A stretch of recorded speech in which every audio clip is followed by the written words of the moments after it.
ஹே ஆள் நேத்து மதியானம் படுத்துட்டு ஃபோன் நோண்டிட்டே இருக்கிறப்போ ஒரு வீடியோ பார்த்தேன். பன் செய்ற வீடியோ தான். ரொம்ப சிம்பிளா இருந்தது. தேவையான பொருள்லாம் நம்ம வீட்லயே இருந்தது. நம்மளோட தான் ஓடிஜி ரொம்ப நாளா சும்மா இருக்கே. ஏன் பன்னு ட்ரை பண்ணக்கூடாதுன்னு நானும் களத்துல இறங்கிட்டேன்.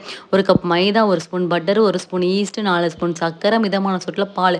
அவ்வளோதான் தேவையான பொருள். இதெல்லாம் போட்டு நல்லா பெனையணும். நான் பெனையிறதெல்லாம் ஏதோ மிஸ்டேக் பண்ணிட்டேன்னு சொல்லிட்டு நெனைக்கிறேன். நானும் பெனஞ்சுட்டேன். ரூஃபா விடணும்னு சொன்னாங்க. 1 மணி நேரம் நானும் விட்டுட்டேன். அதுக்கப்புறம் மறுபடியும் அத கட் பண்ணி ஈக்குவல் போர்ஷனா பிரிச்சு, அதையும் மறுபடியும் ஒரு 1/2 மணி நேரம் விட்டுட்டு அதுக்கப்புறம் பேக் பண்ணி எடுத்தா, இது பன்னா இல்ல பாமா அப்படின்னு என் ஹஸ்பண்ட் கேட்டாங்க. ஏன்னா பன்னுனா சாஃப்ட்டா இருக்கணும் இல்லையா? அது சாஃப்ட்டா இல்ல. டேஸ்ட் பண்ணி பார்த்தேன் நல்லா இருந்தது. டேஸ்ட் வைஸ் வந்து குறை சொல்ல முடியாது. பட் அந்த சாஃப்ட்டா வரல. நான் பிணையறதுல தான் ஏதோ மிஸ்டேக் பண்ணிட்டேன்னு நெனைக்கிறேன். இல்லன்னா அந்த வீடியோவே பார்த்துறக்கூடாதுன்னு நெனைக்கிறேன். நல்ல வேளை 4 பன்னுக்கு வர மாரி தான் மாவு பெனஞ்சேன்.